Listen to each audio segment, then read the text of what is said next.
നമ്മുടെ LDC സിലബസിലെ 3 മാർക്കിൻ്റെ ഒരു ടോപ്പിക്കാണ് ഈ കമ്പ്യൂട്ടർ എന്ന് പറയുന്നത്. വലിയ ബുദ്ധിമുട്ടൊന്നും ഉണ്ടാക്കാത്ത പഠിച്ചാൽ മുഴുവൻ മാർക്കും മേടിക്കാൻ പറ്റുന്ന ഒരു സെക്ഷനാണ് കമ്പ്യൂട്ടർ എന്ന് പറയുന്നത്. ബാക്കിയുള്ള ഇപ്പോൾ ചരിത്രമൊക്കെ എടുക്കുകയാണെങ്കിൽ കടൽ പോലെ പഠിക്കാനുണ്ടല്ലോ, അത്രയൊന്നും പക്ഷേ കമ്പ്യൂട്ടറിലില്ല, കുറച്ച് കാര്യങ്ങളുള്ളൂ. അപ്പോൾ ആ ഒരു കമ്പ്യൂട്ടറിലെ സൈബർ നിയമങ്ങളുമൊക്കെയായി ബന്ധപ്പെട്ട കുറച്ച് കാര്യങ്ങളും പിന്നെ അതുപോലെ തന്നെ മാത്സിലെയും ഇംഗ്ലീഷിലെയും കുറച്ച് കാര്യങ്ങളുമാണ് ഈ ഒരു വീഡിയോയിൽ നമ്മൾ ഉൾപ്പെടുത്തിയേക്കുന്നത്. ഒരു വീഡിയോയിൽ നമ്മൾ മിനിമം 3 സബ്ജക്റ്റാണ് ചർച്ച ചെയ്ത് പോകുന്നത്. പിന്നെ എക്സ്ട്രാ ആയിട്ട് നിങ്ങൾക്ക് പഠിക്കാൻ വേണ്ടി കുറച്ച് കാര്യങ്ങളോട് ഞാൻ വീഡിയോയുടെ അവസാനം പറഞ്ഞു തരുന്നുണ്ട്. അതോടെ പഠിച്ച് ഈ രീതിയിലാണ് നമ്മൾ വീഡിയോകൾ ഇട്ട് പോകുന്നത്. ഈ വീഡിയോ തൊട്ടാണ് നിങ്ങൾ കാണാൻ തുടങ്ങുന്നതെങ്കിലും ഞാൻ പറയുന്ന ഇതേ രീതിയിൽ നിങ്ങൾ കറക്റ്റായിട്ട് ഫോളോ ചെയ്ത് പോയാൽ മതി. ഞാൻ ഓൾറെഡി പറഞ്ഞിട്ടുണ്ട്, maths, English, Malayalam, current affairs എന്നീ ടോപ്പിക്കുകൾക്ക് ടോട്ടൽ 50 മാർക്കാണ്. അതിൽ ഭൂരിഭാഗം മാർക്കും ബാക്കിയുള്ള GKയിൽ നിങ്ങൾ ക്യാപ്സ്യൂൾ പോലെ പഠിച്ചൊരു ആവറേജ് രീതിയിൽ മാർക്ക് മേടിച്ചാലും നമുക്ക് ഒരു രീതിയിൽ നോക്കുവാണെങ്കിൽ LDC പരീക്ഷ ക്രാക്ക് ചെയ്യാൻ സാധിക്കും. അപ്പോൾ ആ ഒരു പാറ്റേൺ ആണ് നമ്മൾ ഫോളോ ചെയ്യുന്നത്. കറക്റ്റായിട്ട് എന്നോടൊപ്പം പഠിച്ച് മുന്നോട്ട് പോകും. ഓക്കെ, അപ്പോൾ ആദ്യം നമ്മൾ കമ്പ്യൂട്ടറിലെ കുറച്ച് കാര്യങ്ങളാണ് നോക്കാൻ പോകുന്നത്. കമ്പ്യൂട്ടർ നിരവധി ക്ലാസ്സുകൾ നമ്മൾ ഓൾറെഡി തന്നെ ചെയ്തിട്ടുണ്ടായിരുന്നു. ഇപ്പം സൈബർ നിയമങ്ങളൊക്കെ ആയിട്ട് ബന്ധപ്പെട്ട കുറച്ച് കാര്യങ്ങളാണ്. വീഡിയോ കേൾക്കുന്ന ആ ഒരു സമയം കൊണ്ട് തന്നെ കാര്യങ്ങൾ പഠിച്ചു പോകാൻ ശ്രമിക്കുക, കോൺസെൻട്രേറ്റ് ചെയ്തിരുന്ന് കേൾക്കുക. ഇന്ത്യയിൽ ആദ്യമായി ഒരു സൈബർ നിയമം നിലവിൽ വന്ന വർഷം ഏത് എന്ന് ചോദിക്കാം. അത് 2000 ഇന്ത്യയിൽ ആദ്യമായി ഒരു സൈബർ നിയമം നിലവിൽ വന്ന വർഷം 2000. IT act 2000. ഇന്ത്യയിൽ ആദ്യമായി ഒരു സൈബർ നിയമം നിലവിൽ വന്ന വർഷം 2000. 2 ഡേറ്റുകൾ ഞാൻ പറയും. ആ ഡേറ്റുകൾ നിങ്ങൾ എന്തായാലും പഠിച്ചേ പറ്റത്തുള്ളൂ. 2000 June 9, 2000 October 17. 2000 June 9, 2000 October 17. Okay, ഇന്ത്യയിൽ IT ആക്ട് പാസ്സാക്കിയത് 2000 ജൂൺ 9. ഇന്ത്യയിൽ IT ആക്ട് പാസ്സാക്കിയത് 2000 ജൂൺ 9. ഇനി ഇന്ത്യയിൽ IT ആക്ട് നിലവിൽ വന്നത്, IT ആക്ട് 2000 നിലവിൽ വന്നത് 2000 ഒക്ടോബർ 17. 2 ഡേറ്റുകൾ. IT ആക്ട് നിലവിൽ വന്നത് 2000 ഒക്ടോബർ 17. ഒക്ടോബർ 17 2000 ഒക്ടോബർ 17 ആണ് IT ആക്ട് നിലവിൽ വന്നത്. 2 ഡേറ്റുകൾ ഓർത്തിരിക്കുക. ഇന്ത്യയിൽ IT ആക്ട് പാസ്സാക്കിയത് 2000 ജൂൺ 9. IT ആക്ട് നിലവിൽ വന്നത് 2000 ഒക്ടോബർ 17. ഓക്കെ, 13 എന്ന ഒരു നമ്പറോടെ ഇനി ഓർത്തിരിക്കണം. 13ലെ 3 ഒന്നും കൂട്ടിയാൽ എന്ത് വരും? 4. ആ 4 നമ്മളിങ്ങനെ 2 പ്രാവശ്യം അപ്പുറത്തും ഇപ്പുറത്തുമായിട്ട് എഴുതി. ഓക്കെ, ഇനി ഈ 4ൻ്റെ രണ്ടാമത്തെ 4ൻ്റെ ഇപ്പുറത്ത് ഒരു 9 കൂടി ഇട്ടാൽ, 3ൻ്റെ സ്ക്വയറായ 9 കൂടി ഇട്ടാൽ 13, 94, 4. അങ്ങനെ 3 അക്കങ്ങൾ കിട്ടിയല്ലോ. IT ആക്ട് 2000 13 ചാപ്റ്ററുകളും 94 സെക്ഷനുകളും 4 പട്ടികകളുമാണ് ഉണ്ടായിരുന്നത്. IT ആക്ട് 2000 13 ചാപ്റ്ററുകൾ, 94 സെക്ഷൻ, അതുപോലെ 4 പട്ടികകൾ. 13 ചാപ്റ്റർ, 94 സെക്ഷൻ, അതുപോലെ 4 പട്ടികകൾ. എന്നാൽ IT ഭേദഗതി, ഓക്കെ അത് പിന്നെ പറയാം. IT ഭേദഗതി 2008 വ്യത്യാസമുണ്ട്. അപ്പോൾ IT ആക്ട് 2000 13 ചാപ്റ്റർ, 94 സെക്ഷൻ, 4 പട്ടികകൾ. ഓക്കെ, IT ആക്ട് ഭേദഗതി ചെയ്ത വർഷം ഏതെന്ന് ചോദിക്കും. IT ആക്ട് ഇന്ത്യയിൽ ആദ്യമായി ഒരു IT ആക്ട് പാസ്സാക്കിയത് 2000 എന്നാൽ IT ആക്ട് ഭേദഗതി ചെയ്ത വർഷം 2008. 2008 IT ആക്ട് ഭേദഗതി ചെയ്തത്. IT act amendment. Okay, IT act ഭേദഗതി ചെയ്ത വർഷം 2008. ഇതുമായി ബന്ധപ്പെട്ട് 3 ഡേറ്റുകളാണ് നമ്മൾ ഓർത്തിരിക്കേണ്ടത്. നേരത്തെ 2 ഡേറ്റുകളാണ് പറഞ്ഞത്, 2000 ജൂൺ 9, 2000 ഒക്ടോബർ 17. IT ആക്ട് 2008 ബന്ധപ്പെട്ട്, അല്ലെങ്കിൽ IT അമെൻമെൻറ്റ് ആക്ട് 2008 ബന്ധപ്പെട്ട് 3 ഡേറ്റുകൾ. 2008 ഡിസംബർ 23. 2008 ഡിസംബർ 23. അതുപോലെ 2009 2 ഡേറ്റുകൾ ഓർത്തിരിക്കണം. 2009 ഫെബ്രുവരി 5, 2009 ഒക്ടോബർ 27. 2009 ഫെബ്രുവരി 5, 2009 ഒക്ടോബർ 27. 2008 ഡിസംബർ 23, 2009 ഫെബ്രുവരി 5, 2009 ഒക്ടോബർ 27. ഞാൻ ഈ സ്ട്രെസ് ചെയ്ത് പറയുന്ന ഓരോ പോയിൻറ്റും അത് കേൾക്കുന്ന ആ ഒരു സെക്കൻഡിൽ തന്നെ നിങ്ങൾ മനസ്സിൽ പറഞ്ഞ് പഠിച്ചു പൊക്കോണം. പിന്നെ തന്നെ വെക്കാൻ നിൽക്കരുത്, ഓർത്ത് പഠിച്ചു വെക്കണം. ഓക്കെ, 2008 ഡിസംബർ 23, 2009 2 ഡേറ്റുകൾ, 2009 ഫെബ്രുവരി 5, 2009 ഒക്ടോബർ 27. 3 ഡേറ്റുകൾ പറഞ്ഞു. മനസ്സിലേക്ക് ഏകദേശം സ്ട്രൈക്കായി എന്ന് വിശ്വസിക്കുന്നു. ഇനി അതിൻ്റെ കാര്യങ്ങൾ എന്താണെന്ന് പറയാം. IT ഭേദഗതി നിയമം പാർലമെൻറ്റ് പാസ്സാക്കിയത് 2008 December 23. IT amendment act parliament പാസ്സാക്കിയത് 2008 ഡിസംബർ 23. ഇനി IT ഭേദഗതി നിയമം 2008 പ്രസിഡന്റ് ഒപ്പുവെച്ച ഡേറ്റ് ചോദിക്കാം. അത് ഫെബ്രുവരി 5. 2009 ഫെബ്രുവരി 5. IT അമെൻമെൻറ്റ് ആക്ട് 2008 പ്രസിഡന്റ് ഒപ്പുവെച്ചത് 2009 ഫെബ്രുവരി 5, 2009 ഫെബ്രുവരി 5. ഇനി ഭേദഗതി ചെയ്ത IT ആക്ട് നിലവിൽ വന്നതാണ് 2009 ഒക്ടോബർ 27. 2009 ഒക്ടോബർ 27 നിലവിൽ വന്നു. ഡിസംബർ 23, 2008 ഡിസംബർ 23 പാർലമെൻറ്റ് പാസ്സാക്കി. 2009 ഫെബ്രുവരി 5 പ്രസിഡന്റ് ഒപ്പുവെച്ചു. അതുപോലെ 2009 ഒക്ടോബർ 27 നിലവിൽ വന്നു എന്നും അറിഞ്ഞിരിക്കുക. IT amendment act 2008. ഇനി 124 എന്ന് പറഞ്ഞ നമ്പർ ഓർത്തേ. 124 മൂന്നക്കങ്ങളുണ്ടല്ലോ 124. ആ 124 നടുക്ക് കിടക്കുന്ന രണ്ടിടത്ത് ഞാനതിൻ്റെ വലതുവശത്തോട്ട് എഴുതി. പിന്നെ മിച്ചം എത്രയുണ്ട്? 14 എന്നുണ്ടല്ലേ. ആ 14 എടുത്ത് ഞാൻ ഇടതുവശത്തോട്ടും എഴുതി. അപ്പോൾ എന്ത് വരും? 14 124 2.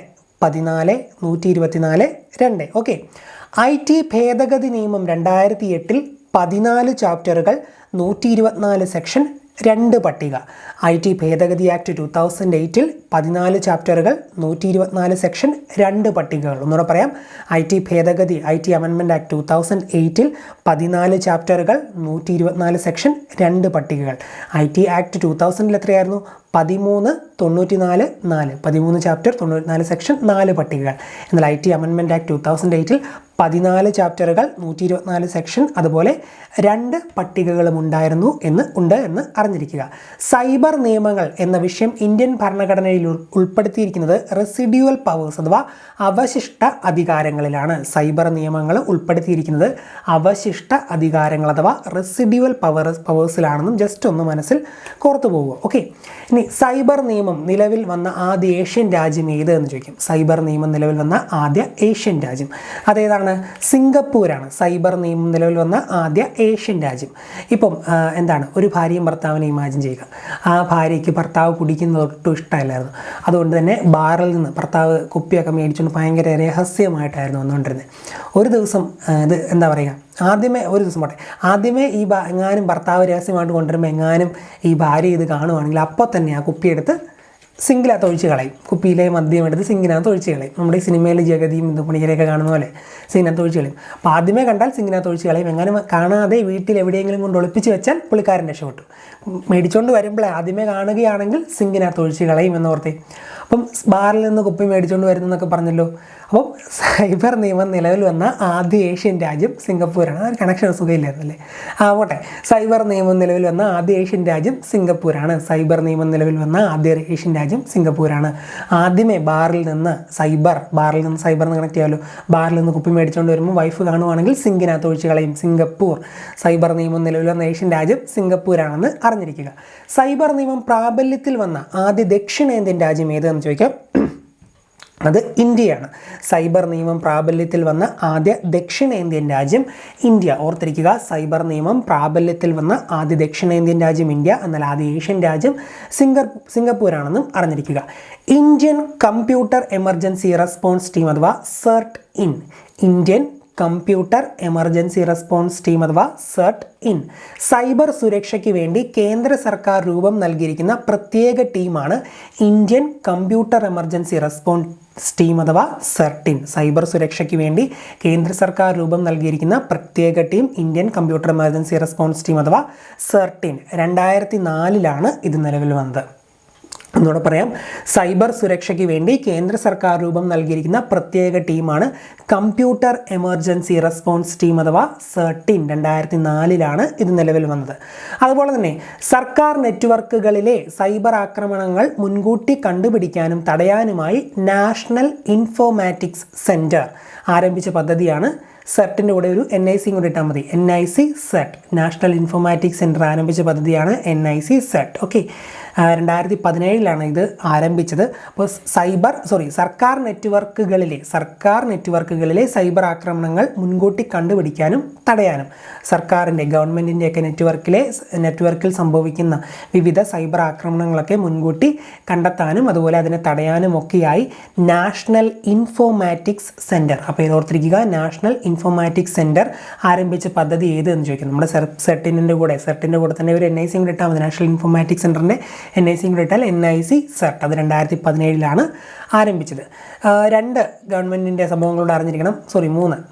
നാഷണൽ സൈബർ കോർഡിനേഷൻ സെൻറ്ററും അതുപോലെ സൈബർ വാരിയർ പോലീസ് ഫോഴ്സും. നാഷണൽ സൈബർ കോർഡിനേഷൻ സെൻറ്ററും സൈബർ വാരിയർ പോലീസ് ഫോഴ്സും. നാഷണൽ സൈബർ കോർഡിനേഷൻ സെൻറ്ററിനെ NCCC 3 C ആണ്. നമ്മുടെ NCCയിൽ 2 C അല്ലേ ഉള്ളൂ, ഇത് 3 C ഉണ്ട്. NCCC national cyber coordination centre, അതുപോലെ cyber warrior police force CWPF. ഇന്ത്യയിൽ സൈബർ സുരക്ഷ ഉറപ്പാക്കുന്നതിന് വേണ്ടി കേന്ദ്ര സർക്കാർ ആരംഭിച്ച ഒരു പുതിയ സംവിധാനമാണ് നാഷണൽ സൈബർ കോർഡിനേഷൻ സെൻറ്റർ. ഇന്ത്യയിലെ നമ്മുടെ സർക്കാർ സ്ഥാപനങ്ങൾ ഇപ്പോൾ എല്ലാത്തിൻ്റെയൊക്കെ സർക്കാരിന് മാത്രമല്ല മൊത്തത്തിൽ സൈബർ സുരക്ഷ ഉറപ്പാക്കാൻ വേണ്ടി കേന്ദ്ര സർക്കാരിൻ്റെ ഒരു സംഭവമാണ് NCCC national cyber coordination centre. അതുപോലെ തന്നെ ഇൻ്റർനെറ്റിലൂടെയുള്ള കുറ്റകൃത്യങ്ങൾ തടയുന്നതിനായി കേന്ദ്ര സർക്കാർ ആരംഭിച്ച ഒരു സേനയാണ് cyber warrior police force. Cyber warrior police force ഇൻ്റർനെറ്റിലൂടെയുള്ള സാധാരണ കുറ്റകൃത്യങ്ങൾ തടയാൻ വേണ്ടിയുള്ള ഫോഴ്സാണ് പോലീസ് ഫോഴ്സ്. ഇനി ഇൻ്റർനെറ്റിലൂടെയുള്ള കുറ്റകൃത്യങ്ങൾ തടയാൻ വേണ്ടി ഏത് പോലീസ് വേണം? സൈബർ പോലീസ് വേണം. Cyber warrior police force. ഇൻ്റർനെറ്റിലൂടെയുള്ള കുറ്റകൃത്യങ്ങൾ തടയാൻ വേണ്ടിയുള്ള police cyber warrior police force. ഇനി സൈബർ സുരക്ഷ വർദ്ധിപ്പിക്കുന്നത് ലക്ഷ്യമാക്കി കേന്ദ്ര IT മന്ത്രാലയം ആരംഭിച്ച സംരംഭമാണ് സൈബർ സുരക്ഷിത് ഭാരത്. സൈബർ സുരക്ഷയ്ക്ക് വേണ്ടി IT മന്ത്രാലയം ആരംഭിച്ചതാണ് സൈബർ സുരക്ഷിത് ഭാരത് എന്നും അറിഞ്ഞിരിക്കുക. ഇനിയാണ് നമ്മൾ പ്രധാനമായും സൈബർ നിയമത്തിലെ സെക്ഷനുകളെക്കുറിച്ച് പഠിക്കാൻ പോകുന്നത്. ഒരുപാട് സെക്ഷനുകളുണ്ട്, പക്ഷെ പ്രധാനമായും നമ്മൾ അറിഞ്ഞിരിക്കേണ്ട കുറച്ച് സെക്ഷനുകളാണ് ഇവിടെ മുൻതൂക്കം നൽകി പറഞ്ഞിരിക്കുന്നത്. ഏറ്റവും ആദ്യം 65 സെക്ഷൻ 65 സൈബർ ടാമ്പറിംഗ് എന്ന് പറയും. സൈബർ ടാമ്പറിംഗ് ഇപ്പം ഏതെങ്കിലും ഒരു എന്താ പറയുക ഒരു സ്ഥാപനത്തിലോ അല്ലെങ്കിൽ സൈബർ ഇടത്തിലെ നെറ്റ്വർക്കിലെയോ ഒക്കെ ഡേറ്റ മാനിപ്പുലേറ്റ് ചെയ്യുന്നു, അല്ലെങ്കിൽ അതിൽ മാറ്റങ്ങൾ വരുന്നു, അത് മാറ്റി വേറൊന്ന് വെക്കുന്നു, അങ്ങനെ മൊത്തത്തിൽ ഡോക്യുമെൻ്റ് ഒന്ന് മാറ്റം വരുത്തുന്നു. എന്താണ് ഡിഗ്രി ഇല്ലാത്ത ഒരാൾക്ക് ഡിഗ്രി കൊടുക്കുന്നു, അങ്ങനത്തെയൊക്കെ ഓർത്താൽ മതി. അപ്പം മൊത്തത്തിൽ ഡോക്യുമെൻറ്റുകളെ മാറ്റുന്നു അല്ലെങ്കിൽ അടിച്ചു മാറ്റുന്നു, അങ്ങനെ എല്ലാത്തിനെയും സൈബർ ടാമ്പറിംഗ് എന്ന് പറയും. സൈബർ ടാമ്പറിംഗ് ഒരു ഇലക്ട്രോണിക് മാധ്യമത്തിലെ ശരിയായ രേഖകൾ നീക്കം ചെയ്യുകയോ തെറ്റായ രേഖകൾ ഉൾപ്പെടുത്തുകയോ ചെയ്യുക. Tampering with computer source document എന്ന് പറയും. നമ്മൾ പറഞ്ഞ സംഭവം തന്നെ മാർക്ക് ലിസ്റ്റ് ഒക്കെ തിരുത്തുന്ന ഓർത്താൽ മതി. അതാണ് സൈബർ ടാമ്പറിംഗ്. സെക്ഷൻ ഏതാണ്? 65. അതാണ് ഏറ്റവും ഇമ്പോർട്ടൻറ്റ്. സെക്ഷൻ 65 ആണ് സൈബർ ടാമ്പറിംഗ്. മാർക്ക് ലിസ്റ്റ് തിരുത്താൻ മിനിമം 65 മാർക്കെങ്കിലും വേണമെന്ന് ഓർത്തേ. 65 section 65 cyber tampering. Cyber tampering ആണ് സെക്ഷൻ 65. മാർക്ക് ലിസ്റ്റ് തരുന്ന എക്സാമ്പിൾ ഞാൻ പറഞ്ഞില്ലേ, അപ്പോൾ 65 എന്നും പറഞ്ഞു സെക്ഷൻ അല്ലേ. ചില പരീക്ഷയ്ക്കൊക്കെ 65% മിനിമം മാർക്ക് വേണമെന്ന് പറയാറുണ്ടല്ലോ. ഒന്നെങ്കിൽ 60% അല്ലെങ്കിൽ 65%, 50% ആ രീതിയിൽ ഒരു 5ൻ്റെ ഗുണിതങ്ങളായിട്ടാണ് വരുന്നത്. അപ്പോൾ എന്തായാലും പരീക്ഷയ്ക്ക് ഇതൊരു ചോദ്യം വരുമ്പോൾ 65, 64, 66 ആ രീതിയിലായിരിക്കും ഓപ്ഷൻ വരുവാണെങ്കിൽ വരുന്നത്. 65 ചെറുതായിട്ട് നിങ്ങൾക്ക് കണ്ടെത്താൻ പറ്റും അങ്ങനെ ഓപ്ഷൻ വരുവാണെങ്കിൽ. ഓക്കെ, അപ്പോൾ അതാണ് സൈബർ ടാമ്പറിംഗ്. പിന്നെ ഏറ്റവും കൂടുതൽ തവണ PSC ചോദിച്ചിട്ടുള്ള ഒരു സെക്ഷനാണ് സെക്ഷൻ 66 66. എന്താണ് അത്? ഹാക്കിംഗ് ആണ് സെക്ഷൻ 66. ഇതും പിന്നെ വേറൊരു സംഭവം കൂടി ഉണ്ട്, 66Fഉം 66Fഉം PSC ഒരുപാട് തവണ ചോദിച്ചിട്ടുണ്ട്. സെക്ഷൻ 66 ഹാക്കിങ്ങുമായി ബന്ധപ്പെട്ടിരിക്കുന്നത്. എന്താണ് ഹാക്കിംഗ്? നിങ്ങൾക്ക് ഡീറ്റെയിൽ ആയിട്ട് അറിയാം, നമ്മൾ നേരത്തെ പറഞ്ഞതാണ് ഹാക്കിംഗ് എന്താണ്. നമ്മൾ അതിന് എന്താ പറയുക, ഒരാളെ അക്കൗണ്ടിലേക്കോ അല്ലെങ്കിൽ നെറ്റ്വർക്കിലേക്കോ ഒക്കെ ഉള്ള കടന്നുകയറ്റം, അതിനെയാണ് ഇല്ലീഗലായിട്ടുള്ള കടന്നുകയറ്റം, അതിനെ ഹാക്കിംഗ് എന്ന് പറയുന്നു. അപ്പോൾ സെക്ഷൻ 66 ഹാക്കിങ്ങുമായി ബന്ധപ്പെട്ട സൈബർ നിയമത്തിലെ section 66 deals with hacking.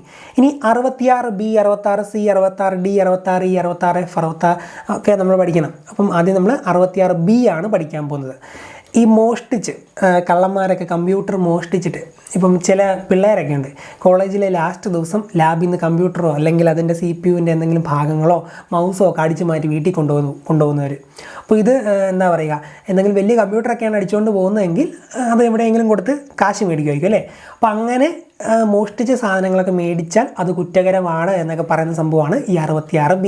Computer മാത്രമല്ല, അതിലെ രേഖകളും കാര്യങ്ങളും സംഭവമല്ല. ഇലക്ട്രോണിക് ഉപകരണങ്ങളുടെ മോഷണ വസ്തുക്കൾ സ്വീകരിക്കൽ, ഇവയൊക്കെയായി ബന്ധപ്പെട്ട ഇതിലുമൊക്കെയായി ബന്ധപ്പെട്ട പണിഷ്മെൻറ്റും ഒക്കെ ആയിട്ട് ബന്ധപ്പെട്ട കാര്യങ്ങളാണ് 66Bയിൽ കിടക്കുന്നത്. ഇലക്ട്രോണിക് ഉപകരണങ്ങളുടെ മോഷണ വസ്തുക്കൾ സ്വീകരിക്കൽ, ഇലക്ട്രോണിക് ഉപകരണങ്ങളുടെ മോഷണം അല്ലെങ്കിൽ മോഷണ വസ്തുക്കൾ സ്വീകരിക്കൽ, ഇവയൊക്കെയായി ബന്ധപ്പെട്ട സൈബർ നിയമത്തിലെ സെക്ഷൻ 66B. അപ്പോൾ 66 ഹാക്കിങ്, 66B എന്താണ്? മോഷ്ടിച്ച് കൊണ്ടുവരുന്ന സാധനം മേടിക്കരുത്. ഓക്കെ, അത് അതിലും വലിയ കുറ്റമാണ്. ഇനി 66Cയും 66Dയും ഒരുമിച്ച് പഠിച്ചു പോവുക. അതിൻ്റെ ആ ഒരു ടേംസ് ഒന്ന് ഓർത്തിരിക്കുക. ഐഡൻറ്റിറ്റി തെഫ്റ്റ് ആണ് 66C. ഐഡൻറ്റിറ്റി തെഫ്റ്റ്, വ്യക്തിത്വാപഹരണം അല്ലെങ്കിൽ സ്വത്വാപഹരണം എന്നൊക്കെ പറയും. ഐഡൻറ്റിറ്റി തെഫ്റ്റ്, അതാണ് 66C ഐഡൻറ്റിറ്റി തെഫ്റ്റ്. അതുപോലെ 66D ആൾമാറാട്ടം നടത്തുക. 66D ആൾമാറാട്ടം നടത്തുക. ഈ ഒരു പടമുണ്ടല്ലോ ദിലീപിൻ്റെ മായാമോഹിനിക്കകത്ത് ദിലീപ് ഒരു പെണ്ണായിട്ട് അഭിനയിക്കുവാണല്ലേ. പെൺകുട്ടികളെ നമ്മളെങ്ങനെയാണ് ഡി എന്നല്ലേ വിളിക്കുന്നത്, ഡി ഇങ്ങ് വന്നേ ഡി എടി അങ്ങനെയല്ലേ. അങ്ങനെ അഭിസംബോധന ചെയ്യുന്നത് സ്ത്രീകളെയാണ് അല്ലെങ്കിൽ പെൺകുട്ടികളാണ്. ഇപ്പോൾ ഡി എന്നൊക്കെ വിളിച്ചാൽ ആർക്കും ഇഷ്ടപ്പെടത്തില്ല, എല്ലാവരും നമ്മൾ ബഹുമാനത്തോടെ വിളിക്കണം അല്ലേ. ഡി എന്ന് വിളിച്ചാലും എടാ എന്നൊക്കെ വിളിച്ചാൽ ആൾക്കാർക്ക് ദേഷ്യം വരും. നമ്മളെപ്പോഴും ബഹുമാനം ഇന്നത്തെ കാലത്ത് കൊടുക്കണം. അപ്പോൾ ഡി എന്ന് വിളിക്കുന്ന പെൺകുട്ടികളെയാണെന്ന് ഓർത്താൽ മതി. ഇപ്പം സിനിമ ഞാൻ പറഞ്ഞ മായാമോഹിനിക്കകത്ത് ദിലീപ് പെണ്ണായിട്ട് അഭിനയിക്കുന്നു അല്ലേ. അപ്പം ഡി പെണ്ണായിട്ട് ആൾമാറാട്ടം നടത്തുന്നു, ഡി ആയിട്ട് അവർ ആൾമാറാട്ടം നടത്തുന്നു ഓർത്താൽ മതി. അപ്പം 66 ഡി ആൾമാറാട്ടം നടത്തുക അല്ലെങ്കിൽ cheating by personation by using computer resources. Cheating by personation by using computer resources. സംഭവം ഇത് തന്നെ 66 സിയും ഡിയും ഏകദേശം ഒരേ അർത്ഥം വരുന്ന സംഭവങ്ങൾ തന്നെയാണ്. ഒരെണ്ണം ഐഡൻറ്റിറ്റി തെഫ്റ്റ് നടത്തുന്നു, ഒരാളുടെ വ്യക്തിത്വം അപഹരിച്ചുകൊണ്ട് സ്വത്വാപഹരണം, അതാണ് 66 സി. 66 ഡി ആൾമാറാട്ടം നടത്തുക. അപ്പോൾ ആൾമാറാട്ടം നടത്തുന്നതുമായി ബന്ധപ്പെട്ട സൈബർ നിയമത്തിലെ സെക്ഷൻ ഏത് എന്ന് ചോദിച്ചാൽ 66 ഡി എന്ന് ഓർത്തോണം. ഐഡൻറ്റിറ്റി തെഫ്റ്റ് സ്വത്വാപഹരണം എന്ന് എടുത്ത് ചോദിക്കുവാണെങ്കിൽ 66 സി ഐഡൻറ്റിറ്റി തെഫ്റ്റ്, 66 ഡി ആൾമാറാട്ടം നടത്തുക. ഇനി 66 ഇ സ്വകാര്യതയിലേക്കുള്ള അപഹരണം, സ്വകാര്യതയിലേക്കുള്ള കടന്നുകയറ്റം. നിങ്ങളുടെ ഇപ്പോൾ എന്താണ് വിവാഹം ഉറപ്പിച്ച ജ്യേഷ്ഠനോ അതുപോലെ ചേച്ചിയോ ആരെങ്കിലും തങ്ങളുടെ ഭാവി ഭർത്താവിനോടോ ഭാര്യയോടോ ഒക്കെ സംസാരിച്ചുകൊണ്ടിരിക്കുമ്പോൾ നിങ്ങളുടെ വീട്ടിലെ കുഞ്ഞനിയന്മാർ അനിയത്തിമാരെയൊക്കെ പയ്യെ ചെന്ന് മുറിയിലേക്ക് കയറി കഴിഞ്ഞാൽ അവർക്ക് ഇഷ്ടപ്പെടത്തില്ലോ. അപ്പോൾ എന്താടി എന്നൊക്കെ അവർ ചോദിക്കത്തില്ലേ. അപ്പം അവരെന്ത് ചെയ്യും, ചെറിയൊരു പുഞ്ചിരി എന്നൊരു ചിരി ചിരിക്കും അല്ലേ. ഇത് അവരുടെ സ്വകാര്യതയിലേക്ക് കടന്നു കയറിയപ്പം അത് ദേഷ്യപ്പെട്ടപ്പം അതിനെ ഒന്ന് മയപ്പെടുത്താൻ വേണ്ടി ആ പയ്യനോ കയറി ചെന്ന പിള്ളേർ ഒന്ന് ചെറു പുഞ്ചിരിച്ചിരിക്കുമെന്ന് ഓർത്താൽ മതി. അപ്പം സ്വകാര്യത അപഹരണം എന്ന ആ ഒരു ടേം 66 ഇ എന്ന് പുഞ്ചിരിക്കാണല്ലോ നമ്മളെപ്പോഴും എന്ന ആ ഒരു ഇത് ഉപയോഗിക്കുന്നത്. മെസ്സേജ് അയക്കുമ്പോൾ നമ്മൾ എന്ന് പറയുന്നത് എന്താണ്, ചിരിക്കാണ്, സ്മൈലാണ് അല്ലേ. അപ്പോൾ 66 ആണ് സ്വകാര്യത അപഹരണം, സ്വകാര്യതയിലേക്ക് കടന്നു കയറിയപ്പോൾ എന്ന് ചിരിച്ച് കാണിച്ചു. 66 ആണ് സ്വകാര്യത അപഹരണം, വയലേഷൻ ഓഫ് പ്രൈവസി. സ്വകാര്യത അപഹരണം, വയലേഷൻ ഓഫ് പ്രൈവസി. ഇതൊക്കെ ഞാൻ ക്ലാസ്സിന് മുമ്പ് മുൻകൂട്ടി തീരുമാനിച്ച കോഡൊന്നും അല്ല കേട്ടോ. ഇപ്പോൾ പഠിപ്പിച്ചുകൊണ്ടിരുന്നപ്പോൾ ഇപ്പോൾ എൻ്റെ വായി വന്നപ്പോൾ ഞാൻ പറഞ്ഞതേ ഉള്ളൂ, അതുകൊണ്ട് വലിയ ഭംഗിയൊന്നും കാണത്തില്ല. സ്വകാര്യത അപഹരണം, വയലേഷൻ ഓഫ് പ്രൈവസി. ഇനി അതുപോലെ തന്നെ PSC ഏറ്റവും കൂടുതൽ ചോദിച്ചിട്ടുള്ള ഒരു സെക്ഷനാണ് പറയാൻ പോകുന്നത് 66 എഫ്. എന്തായാലും ഇത് പഠിച്ചിട്ടേ പരീക്ഷയ്ക്ക് പോകുള്ളൂ, ഒന്നും പഠിച്ചില്ലേലും. അത് സൈബർ ടെററിസം ആണ് 66 F. Section 66 F deals with cyber terrorism എന്താണ്, സൈബർ ടെററിസം എന്താണ് എന്നൊക്കെ നമ്മൾ ഓൾറെഡി ക്ലാസ്സുകളിൽ പറഞ്ഞിട്ടുണ്ട്, പ്രീവിയസ് ക്ലാസ്സുകളിൽ. ഇപ്പോൾ ജസ്റ്റ് ഇതൊന്ന് അറിഞ്ഞിരിക്കുക. 66 എഫ് ആണ് cyber terrorism. 66 F cyber terrorism ആണ് എന്ന് അറിഞ്ഞിരിക്കുക. ഇനി 67A 67B അതൊന്ന് ഓർത്തിരിക്കണം. 67A എന്ന് പറഞ്ഞാൽ അത് പോണോഗ്രഫി, അശ്ലീല ചിത്രങ്ങൾ വീഡിയോകളൊക്കെ പ്രചരിപ്പിക്കുന്നതുമായി ബന്ധപ്പെട്ട സെക്ഷനാണ് 67A. ഈ A എന്ന് പറഞ്ഞാൽ പണ്ട് കാലത്ത് ഈ സിനിമകളുടെയൊക്കെ ഭിത്തിയിലെ കൊടിയുന്ന പോസ്റ്ററുകളിൽ പോണോഗ്രഫിയൊക്കെ ഉണ്ടെങ്കിൽ അഡൽസ് ഉള്ളി എന്നുള്ള ഒരു സിമ്പലിന് പകരം A ഇട്ടൊരു വട്ട ഇടുവല്ലേ, നിങ്ങൾ ഈ പോസ്റ്റർ കണ്ടിട്ടുള്ളവർക്കറിയാം. അപ്പോൾ അങ്ങനത്തെ ചിത്രങ്ങളിലാണ് ഈ അഡൽസ് ഉള്ളി എന്ന് എഴുതി ആ സംഭവം A ഇടുന്നത്. അപ്പോൾ A എന്തായാലും അഡൽസ് ഉള്ളിയാണ് എന്നോ അങ്ങനത്തെ ഒരു സംഭവം വരാമല്ലോ, പോണോഗ്രഫിയിലേക്ക് കണക്ട് ചെയ്യാമല്ലോ. എന്തായാലും അശ്ലീല ചിത്രങ്ങളൊക്കെ ഉണ്ട്, അല്ലെങ്കിൽ വയലൻസ് ഒക്കെ ഉണ്ട്, അങ്ങനെയൊക്കെ ഉള്ളപ്പോൾ അഡൽസിന് മാത്രമേ കാണാൻ പറ്റൂ എന്നൊക്കെ വെച്ച് A വെക്കുന്നത് അല്ലേ. അപ്പം ആ രീതി ഓർത്താൽ മതി. 67A എന്നുള്ളത് വെച്ച് ഓർത്തിട്ട് A ആണ് 67A അശ്ലീല ചിത്രങ്ങൾ പോണോഗ്രഫി എന്ന് കണക്ട് ചെയ്യാം. ഇനി 67B ആണ് ചൈൽഡ് പോണോഗ്രഫി. വളരെയധികം കുറ്റകരമായിട്ടുള്ള ഇൻ്റർനാഷണൽ ലെവലിൽ തന്നെ വലിയൊരു കുറ്റമായിട്ട് കണക്കാക്കാവുന്ന ഒരു സംഭവമാണ് ഈ ചൈൽഡ് പോണോഗ്രഫി. അതിപ്പം ഇന്ത്യയിലെ നിയമങ്ങളിൽ വെച്ച് മാത്രമല്ല, ഞാൻ ഓൾറെഡി പറഞ്ഞിട്ടുണ്ടെന്ന് തോന്നുന്നു. നമ്മൾ ഓൾറെഡി ഈ ബ്രൗസ് ചെയ്യുന്ന നമ്മളെ ഓരോ ടെക്സ്റ്റൊക്കെ ഇല്ലേ, ഇപ്പോൾ PSC exam date, here the notes PSC, അങ്ങനെയൊക്കെ ഓരോ നമ്മൾ കീവേഡ് വെച്ചല്ല അല്ലെങ്കിൽ വെച്ചല്ലേ ടൈപ്പ് ചെയ്യുന്നത്. അപ്പോൾ ഇതുപോലെ തന്നെ ഈ ചൈൽഡ് പോണോഗ്രഫിയുമായി ബന്ധപ്പെട്ട എന്തെങ്കിലുമൊക്കെ കീവേഡ്സൊക്കെയാണ് നിങ്ങൾ സെർച്ച് ചെയ്യുമ്പോൾ യൂസ് ചെയ്യുന്നത് അല്ലെങ്കിൽ ഉപയോഗിക്കുന്നതെങ്കിൽ അതൊക്കെ ഓൾറെഡി നിങ്ങളെ വാച്ച് ചെയ്തുകൊണ്ടിരിക്കുകയാണ്. അതൊരു വലിയ ക്രൈമാണ് ഇൻ്റർനാഷണൽ ലെവലിൽ തന്നെ. അപ്പോൾ ഇതിനെ ഇന്ത്യയുടെ നിയമപ്രകാരം മാത്രമല്ല, വേൾഡിൻ്റെ നിയമപ്രകാരവും മൊത്തത്തിൽ അറസ്റ്റ് ചെയ്യാൻ എന്തൊക്കെയോ കുറേ സംഭവങ്ങളും നിയമങ്ങളും കാര്യങ്ങളൊക്കെ ഉണ്ട്. ഒത്തിരി നൂലാമാലുള്ള ഒരു സംഭവമാണ് ഈ ചൈൽഡ് പോണോഗ്രഫി എന്ന് പറയുന്നത്. അപ്പം ഓർത്തിരിക്കുക, ഏതൊരു സിനിമയിൽ നമ്മുടെ ഗ്രേറ്റ് ഫാദറിനകത്താന്ന് തോന്നുന്നു ചൈൽഡ് പോണോഗ്രഫിയുമായി ബന്ധപ്പെട്ട് അണ്ടർ കവറൊക്കെ വന്ന് പിള്ളേരൊക്കെ ഇടിച്ച് നശിപ്പിക്കുന്ന സംഭവമൊക്കെ ഉണ്ടല്ലോ. അപ്പം കുട്ടികളുടെ അശ്ലീല ചിത്രങ്ങൾ, വീഡിയോകൾ എന്നിവ പ്രദർശിപ്പിക്കുക, അതുപോലെ ഇവയൊക്കെ കൈമാറ്റം ചെയ്യുക, ഇതൊക്കെയാണ് ചൈൽഡ് പോണോഗ്രഫി ആയി ബന്ധപ്പെട്ട സംഭവങ്ങളൊക്കെ. 67B ആണ് ചൈൽഡ് പോണോഗ്രഫി. 67A pornography. ഇനി 69A ഒരു കമ്പ്യൂട്ടർ റിസോഴ്സ് ഉപയോഗിച്ച് വിവരങ്ങൾ ലഭ്യമാക്കുന്നത് തടയുന്നതിനുള്ള കേന്ദ്ര സർക്കാരിൻ്റെ അധികാരമാണ് 69A. ഒരു കമ്പ്യൂട്ടർ റിസോഴ്സ് ഉപയോഗിച്ച് വിവരങ്ങൾ ലഭ്യമാക്കുന്നത് തടയുന്നതിനുള്ള കേന്ദ്ര സർക്കാരിൻ്റെ അധികാരം. കമ്പ്യൂട്ടർ റിസോഴ്സ് ഉപയോഗിച്ച് വിവരങ്ങൾ ലഭ്യമാക്കുന്നതെന്ന് വെച്ചാൽ കേന്ദ്ര സർക്കാരിന് എല്ലാം ബ്ലോക്ക് ചെയ്യാം. കമ്പ്യൂട്ടർ റിസോഴ്സ് ഉപയോഗിച്ച് വിവരങ്ങൾ ലഭ്യമാക്കാൻ ഉള്ള സംഭവമെല്ലാം കേന്ദ്ര സർക്കാരിന് അത് ബ്ലോക്ക് ചെയ്യാമെന്ന് ഓർത്താൽ മതി. ആ ഒരു കേന്ദ്ര സർക്കാരിൻ്റെ ഒരു പവറാണ് 69A പറയുന്നത്. ഇനി ഒരെണ്ണോടെ ആകുന്നിരിക്കണം 73, സെക്ഷൻ 73, തെറ്റായ ഡിജിറ്റൽ സിഗ്നേച്ചർ നിർമ്മാണവും പ്രചരണവും. Penalty for publishing false digital signature certificate. തെറ്റായ ഡിജിറ്റൽ സിഗ്നേച്ചർ എന്താണെന്ന് നമ്മൾ പറഞ്ഞു. ഓൺലൈൻ ഡോക്യുമെൻറ്റിലൊക്കെ പ്രൊവൈഡ് ചെയ്യുന്നതാണ് ഡിജിറ്റൽ സിഗ്നേച്ചർ. അതിൽ തെറ്റായ ഡിജിറ്റൽ സിഗ്നേച്ചർ നിർമ്മാണവും പ്രചരണവും ഇവയ്ക്കായി ബന്ധപ്പെട്ട സെക്ഷനാണ് സെക്ഷൻ 73. തെറ്റായ ഡിജിറ്റൽ സിഗ്നേച്ചർ നിർമ്മാണവും പ്രചരണവുമാണ് സെക്ഷൻ 73 എന്ന് അറിഞ്ഞിരിക്കുക. 2015 സുപ്രീം കോടതി വിധി പ്രകാരം നീക്കം ചെയ്ത സെക്ഷനാണ് 66A. 2015 സുപ്രീം കോടതി വിധി പ്രകാരം നീക്കം ചെയ്ത സെക്ഷൻ 66A. അതുപോലെ തന്നെ 69A പ്രകാരം 69A നമ്മൾ നേരത്തെ പറഞ്ഞല്ലോ കേന്ദ്ര സർക്കാരിന് എന്ത് വേണമെങ്കിലും ബ്ലോക്ക് ചെയ്യാമെന്ന്. ആ ഒരു സെക്ഷൻ പ്രകാരമാണ് 2020 കേന്ദ്ര സർക്കാർ നിരവധി ചൈനീസ് ആപ്പുകൾക്ക് നിരോധനം ഏർപ്പെടുത്തിയത്. കമ്പ്യൂട്ടറിലെ ഇത്രയും കാര്യങ്ങൾ മാത്രമേ ഉള്ളൂ നമ്മൾ ഇന്നത്തെ വീഡിയോയിൽ ഉൾപ്പെടുത്തിയിട്ടുള്ളൂ. ബാക്കിയുള്ള സിലബസിലെ കമ്പ്യൂട്ടറുമായി ബന്ധപ്പെട്ട കാര്യങ്ങൾ നിങ്ങളുടെ കയ്യിലിരിക്കുന്ന സ്റ്റഡി മെറ്റീരിയൽ എടുത്തിട്ട് ഇന്ന് തന്നെ മൊത്തം ഒന്ന് വായിച്ചു വിടുക. ഇന്ന് വായിച്ച് തീർക്കാൻ പറ്റുന്ന കാര്യങ്ങളേ ഉള്ളൂ. അതിനകത്ത് റിപ്പീറ്റഡായിട്ട് കുറച്ച് സമയം എടുത്ത് മെനക്കെട്ട് തന്നെ അത് വായിക്കുക.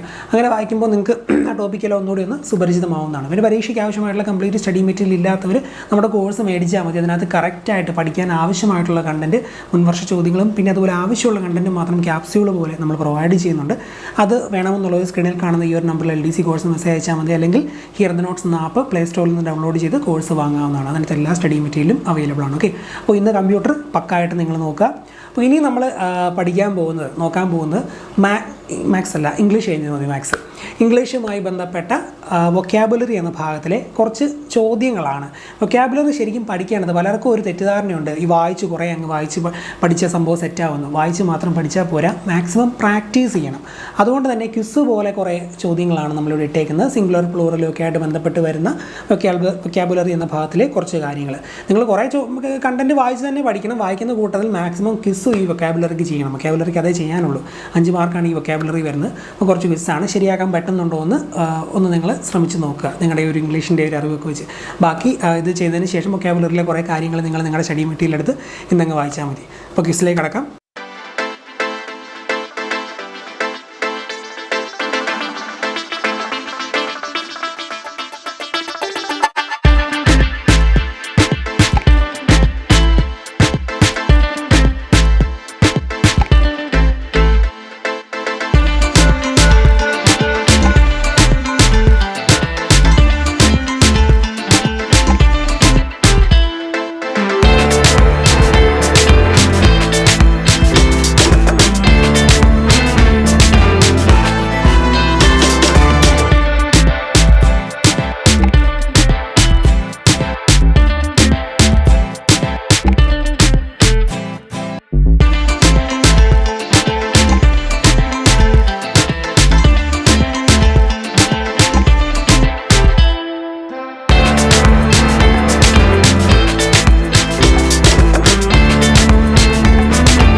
മാത്സിലെ ഒരു പ്രധാനപ്പെട്ട ടോപ്പിക്കാണ് സമയവും പ്രവൃത്തിയും അഥവാ ടൈം ആൻഡ് വർക്ക് എന്ന് പറയുന്ന ടോപ്പിക്ക്. അതിലെ ഒരു സ്പെസിഫിക് ടൈപ്പ് പ്രോബ്ലംസ് ആണ് നമ്മൾ ഇന്ന് ചെയ്യാൻ പോകുന്നത്. പ്രധാനപ്പെട്ടതാണ്. ഞാൻ വീഡിയോയിൽ പറയുന്ന ആ പ്രോബ്ലം പറഞ്ഞ് മനസ്സിലാക്കുന്ന രീതിയിൽ നിങ്ങൾ കറക്റ്റായിട്ട് വീഡിയോ കണ്ടു തരുന്ന സമയം കൊണ്ട് തന്നെ അത് മനസ്സിലാക്കി മാക്സിമം ചോദ്യങ്ങൾ പ്രാക്ടീസ് ചെയ്യുക. ഈ ചോദ്യം ചെയ്തതിന് ശേഷം നിങ്ങളുടെ കയ്യിലുള്ള സ്റ്റഡി മെറ്റീരിയൽ എടുത്ത് മാക്സിമം ടൈപ്പ് ചോദ്യങ്ങൾ ഇന്ന് തന്നെ പ്രാക്ടീസ് ചെയ്യുക. ഞാൻ പറയുന്ന പോലെ എല്ലാ ദിവസവും മാത്സും ഇംഗ്ലീഷും എന്തായാലും നിങ്ങൾ പഠിക്കണം. മലയാളമൊക്കെ അവസാനമാകുമ്പോൾ ക്യാപ്സ്യൂൾ പോലെ കുറച്ച് പര്യായം കാര്യങ്ങളൊക്കെ അങ്ങ് പഠിച്ചു പോയാലും സംഭവം തീർക്കാൻ പറ്റും. പക്ഷേ മാത്സും ഇംഗ്ലീഷും ഇനിയുള്ള സമയത്ത് ഡെയിലി പഠിക്കണം. അതിനകത്ത് ഒരു മാർക്ക് പോലും പോകാൻ പറ്റത്തില്ല. അതുപോലെ തന്നെ പഠിക്കേണ്ടതാണ് കറണ്ട് അഫേഴ്സിൻ്റെ കാര്യങ്ങളൊക്കെ അടുത്ത വീഡിയോകളിലേക്ക് വരുമ്പോൾ നമ്മൾ പറയാം. അപ്പോൾ ഇന്ന് ഇത് ചെയ്ത് നോക്കാം. ഓക്കെ, മാത്സിലേക്ക് കിടക്കാം. രാമു ഒരു ജോലി 6 ദിവസം കൊണ്ട് ചെയ്യും. രാജു അതേ ജോലി 3 ദിവസം എടുക്കും ആ ജോലി ചെയ്തു തീർക്കാൻ. എന്നാൽ 2 പേരും ഒരുമിച്ച് ജോലി ചെയ്താൽ ജോലി തീർക്കാൻ എത്ര ദിവസം വേണമെന്നാണ് ഇവിടെ ചോദിച്ചേക്കുന്നത്. സമയവും പ്രവൃത്തിയും എന്ന ടോപ്പിക്കിലെ ഏറ്റവും ബേസിക് ആയിട്ടുള്ള ഒരു സിമ്പിൾ ചോദ്യമാണത്. അപ്പോൾ ആ ചോദ്യം എങ്ങനെയാണ് ചെയ്യുന്നതെന്ന് നോക്കാം. ആ ചോദ്യത്തിൻ്റെ ഘടനയൊന്ന് മനസ്സിലാക്കുക. രാമു ഒരു ജോലി 6 ദിവസം കൊണ്ട് ചെയ്തു തീർക്കുന്നു. രാമു എന്ന് പറയുന്ന വ്യക്തി ഒരു ജോലി 6 ദിവസം കൊണ്ട് ചെയ്തു തീർക്കുന്നു. രാമു 6 ദിവസം കൊണ്ട് ചെയ്യും. രാജു അതേ ജോലി ചെയ്തു തീർക്കാൻ എടുക്കുന്ന ദിവസം 3 ആണ്. അപ്പം രാജു 3 ദിവസം കൊണ്ട് ആ ഒരു ജോലി ചെയ്തു തീർക്കും. രാമു ഒരു ജോലി 6 ദിവസം കൊണ്ട്, രാജു 3 ദിവസം കൊണ്ട്. എന്നാൽ ഇവർ 2 പേരും കൂടെ ഒരുമിച്ച് ജോലി ചെയ്താൽ, രാമു പ്ലസ് രാജു എന്ന് വേണം നമുക്ക് എഴുതാമല്ലോ. രാമു പ്ലസ് രാജു, ഇവർ 2 പേരോട് ഒരുമിച്ച് ജോലി ചെയ്താൽ ആ ജോലി തീർക്കാൻ എത്ര ദിവസം എടുക്കുമെന്നാണ് ഇവിടെ ചോദിച്ചേക്കുന്നത്. ഇതേ ടൈപ്പ് ചോദ്യം വരുമ്പോൾ ഉത്തരത്തിലേക്ക് എത്തിച്ചേരാൻ വേണ്ടി ഒരു സിമ്പിൾ പരിപാടിയുണ്ട്. ഞാനൊരു ചെറിയ ഫോർമുല വെച്ച് തന്നെ നിങ്ങൾക്ക് പറഞ്ഞുതരാം. ചെറിയൊരു പരിപാടിയാണ്. അത് ഓർത്തിരുന്നാൽ നിങ്ങൾക്ക് സിമ്പിളായിട്ട് പെട്ടെന്ന് തന്നെ ഉത്തരത്തിലേക്ക് എത്തിച്ചേരാൻ പറ്റും. ആ ഒരു മാർക്കും കിട്ടും. ഓക്കെ, അപ്പോൾ ശ്രദ്ധിക്കുക. എ എന്ന് പറയുന്ന ആൾ ഒരു ജോലി X ദിവസം കൊണ്ട് ചെയ്തു തീർക്കുന്നു. ബി എന്നയാൾ അതേ ജോലി Y ദിവസം കൊണ്ട് ചെയ്തു തീർക്കുന്നു. അങ്ങനെയാണെങ്കിൽ ഇവർ 2 പേരോട് ഒരുമിച്ച് ജോലി ചെയ്താൽ ആ ജോലി എത്ര ദിവസം കൊണ്ട് ചെയ്തു തീരുമെന്ന് ചോദിച്ചാൽ XY ദിവസം കൊണ്ടാണ് എന്ന് ഓർത്തിരിക്കുക. സിമ്പിളാണ്. എ ഒരു ജോലി X ദിവസം കൊണ്ടും ബി അത് Y ദിവസം കൊണ്ടും ചെയ്താൽ 2 പേരും ചേർന്ന് ആ ജോലി തീർക്കാൻ XY ദിവസം എടുക്കുമെന്ന് ഓർത്തിരിക്കുക. എ ഒരു ജോലി X ദിവസം കൊണ്ട് ചെയ്തു തീർക്കുന്നു. ബി അതേ ജോലി Y ദിവസം കൊണ്ടും ചെയ്തു തീർക്കുന്നു. അങ്ങനെയാണെങ്കിൽ 2 പേരും ആ ഒരു ജോലി ഒരുമിച്ച് ചെയ്തു തീർക്കാൻ എടുക്കുന്ന ദിവസം എന്ന് പറയുന്നത് XY. ഇവിടെ എയും ബിയും ഒന്നുമല്ല, രാമുവും രാജുവുമാണ്. രാമു 6 ദിവസം കൊണ്ടാണ് ഒരു ജോലി ചെയ്തു തീർക്കുന്നത്. സോ എക്സിൻ്റെ സ്ഥാനത്ത് എന്താണ് വരുന്നത്? 6 അല്ലേ വരുന്നത്. ഇവിടെ രാമു ആണെന്ന് ഓർക്കുക. രാമു 6 ദിവസം കൊണ്ട് ജോലി ചെയ്തു തീർക്കുന്നു. രാജു അതേ ജോലി എത്ര ദിവസം കൊണ്ടാണ് ചെയ്തു തീർക്കുന്നത്? രാജു അതേ ജോലി 3 ദിവസം കൊണ്ടാണ് ചെയ്തു തീർക്കുന്നത്. സോ എക്സിൻ്റെ സ്ഥാനത്ത് 6, വൈയുടെ സ്ഥാനത്ത് 3 സബ്സ്റ്റിറ്റ്യൂട്ട് ചെയ്യുമ്പോൾ, ഇക്വേഷനിലേക്ക് സബ്സ്റ്റിറ്റ്യൂട്ട് ചെയ്യുമ്പോൾ 6 × 3/6 + 3 എന്ന് നമുക്ക് ലഭിക്കും. 6 × 3 എന്ന് പറയുന്നത് 18 ആണെന്ന് നമുക്കറിയാം. 6 + 3 എന്ന് പറയുന്നത് 9 ആണ് എന്ന് നമുക്കറിയാം. 18/9 എന്ന് പറയുന്നത് 2 എന്ന് ലഭിക്കും. 2 ദിവസം. സോ 2 പേരും ഒരുമിച്ച് ജോലി ചെയ്താൽ ആ ജോലി തീരാനെടുക്കുന്ന സമയം എന്ന് പറയുന്നത് 2 ദിവസം. എ തൻ്റെ ജോലിയുടെ 2/1 ഭാഗം 5 ദിവസം കൊണ്ടും ബി തൻ്റെ ജോലിയുടെ 3/1 ഭാഗം 4 ദിവസം കൊണ്ടും പൂർത്തിയാക്കുന്നു. 2 പേരും ഒരുമിച്ച് ജോലി ചെയ്യുകയാണെങ്കിൽ എത്ര ദിവസം കൊണ്ട് ജോലി പൂർത്തിയാകുമെന്നാണ് ഇവിടെ ചോദിച്ചിരിക്കുന്നത്. ആ ചോദ്യത്തിൽ പറഞ്ഞിരിക്കുന്ന കാര്യങ്ങൾ ഞാൻ സിമ്പിളായി ഡിഫൈൻ ചെയ്യാം. എ എന്ന് പറയുന്ന വ്യക്തി, ഇപ്പോൾ ഇവിടെ ഞാൻ വരച്ചേക്കുന്ന ഈ ഒരു സ്ക്വയറാണ് മുഴുവൻ ജോലി എന്ന് വിചാരിക്കുക. ആ ജോലിയെ 2ആയിട്ട് ഡിവൈഡ് ചെയ്താൽ 2/1 ഭാഗം, 2 തുല്യ ഭാഗങ്ങളായിട്ട് ഒരു ജോലിയെ ഡിവൈഡ് ചെയ്താൽ, ചുമ്മാ ഇമാജിൻ ചെയ്യാൻ വേണ്ടി മനസ്സിലാകാൻ വേണ്ടി പറയുന്നതാണ്. ഇമാജിൻ ചെയ്താൽ 2/1 ഭാഗം എ ഒരു 5 ദിവസം കൊണ്ട് തീർക്കും. 2/1 ഭാഗം 5 ദിവസം കൊണ്ട് തീർക്കും. അപ്പോൾ അടുത്ത ഭാഗം തീർക്കാൻ എന്തായാലും 5 തന്നെയല്ലേ. 5 × 10 ദിവസമാണെന്ന് അതിൽ നിന്ന് തന്നെ നമുക്ക് മനസ്സിലാവും. അപ്പോൾ എ എന്ന് പറയുന്ന വ്യക്തി 2/1 ഭാഗം തീർക്കാൻ 5 ദിവസം എടുക്കും. അങ്ങനെയാണെങ്കിൽ 2 ഭാഗവും കൂടെ ഒരുമിച്ച് തീർക്കാൻ വേണ്ടി 5 × 2 കണ്ടാൽ പോരെ. സിമ്പിളായിട്ട് എ എത്ര ദിവസം കൊണ്ട് ജോലി ചെയ്ത് തീർക്കും എന്നുള്ള നമ്പർ നമുക്ക് കിട്ടിയല്ലോ, 10 ദിവസം. സോ എ എന്ന് പറയുന്ന വ്യക്തി ഒരു ജോലിയുടെ 2/1 ഭാഗം, ഇത് 2 ഭാഗമാണ്, 2/1 ഭാഗം 5 ദിവസം കൊണ്ട് തീരുമെങ്കിൽ 2 ഭാഗവും കൂടെ തീർക്കാൻ 5 × 5 = 10, 5 × 2 = 10. ആ 10 ദിവസം എടുക്കുമെന്ന് നമുക്ക് സിമ്പിളായിട്ട് ഒറ്റ നോട്ടത്തിൽ തന്നെ മനസ്സിലാവും. അതുപോലെ തന്നെ ഇവിടെ പറഞ്ഞിരിക്കുന്നതാണ് ബി എന്ന് പറയുന്ന വ്യക്തി, ബി തൻ്റെ ജോലിയുടെ 3/1 ഭാഗം തീർക്കാൻ 4 ദിവസം എടുക്കും. ടോട്ടൽ ഇതൊരു ജോലിയാണെന്ന് വിചാരിക്കുക. അതിനെ തുല്യം 3 ഭാഗങ്ങളായിട്ട് ഡിവൈഡ് ചെയ്യുക. അപ്പം 3/1 ഭാഗം തീർക്കാൻ ബി എടുക്കുന്നത് 4 ദിവസമാണ്. അങ്ങനെയാണെങ്കിൽ ഓരോ ഭാഗത്തിനും 4 ദിവസം വെച്ച് 4, 4, 4, 3, 12 എന്ന് കിട്ടുമല്ലോ. സോ ബി ജോലി തീർക്കാൻ എടുക്കുന്ന സമയം 4 × 3 ദാറ്റ് ഈസ് ഈക്വൽ ടു 12. അപ്പോൾ ആ നമ്പർ എത്രയാണ് അതുകൊണ്ട് ഗുണിച്ചാൽ മതി. അതെങ്ങനെയാണ് അതിൻ്റെ തിയററ്റിക്കലി അല്ലെങ്കിൽ സംഭവം എന്താണെന്ന് ഞാൻ നിങ്ങൾക്കൊന്ന് മനസ്സിലാക്കി തന്നേ ഉള്ളൂ ഈ ഫിഗർ വെച്ച്.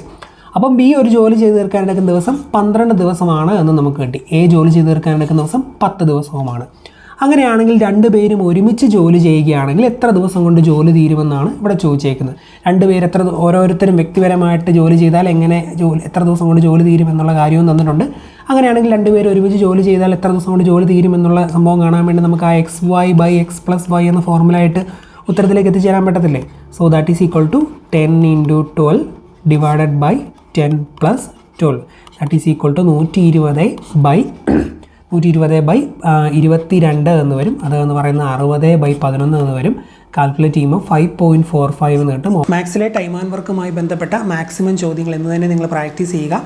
സ്റ്റഡി മെറ്റീരിയൽ ഇല്ലാത്തവർ നമ്മുടെ കോഴ്സ് വാങ്ങിച്ചാൽ മതി. താല്പര്യമുള്ളവർ സ്ക്രീനിൽ കാണുന്ന ഈ ഒരു നമ്പറിൽ LDC കോഴ്സ് എന്ന് മെസ്സേജ് അയച്ചാൽ മതി. കംപ്ലീറ്റ് ടൈം ആൻഡ് വർക്കിൻ്റെ വീഡിയോയും എല്ലാ ടൈപ്പ് പ്രോബ്ലങ്ങളും ചെയ്യുന്ന വീഡിയോയും അതിൻ്റെ PDF എല്ലാം കോഴ്സിൽ അപ്ലോഡ് ചെയ്തിട്ടുണ്ട്. അതൊന്ന് കണ്ട് നിങ്ങൾ ഇന്ന് തന്നെ പഠിച്ചു പോകും. ഓക്കെ, കോഴ്സ് വാങ്ങിച്ചവർ അല്ലാത്തവർ നിങ്ങളുടെ കയ്യിലുള്ള സ്റ്റഡി മെറ്റീരിയൽ വെച്ച് നല്ലപോലെ ഇന്ന് ടൈം ആൻഡ് വർക്ക് പ്രാക്ടീസ് ചെയ്യുക. അപ്പോൾ ഇത്രയും കാര്യങ്ങൾ ഇന്നത്തെ വീഡിയോയിലുള്ളൂ. എല്ലാവർക്കും നല്ലൊരു വിജയം ആശംസിക്കുന്നു. Thank you.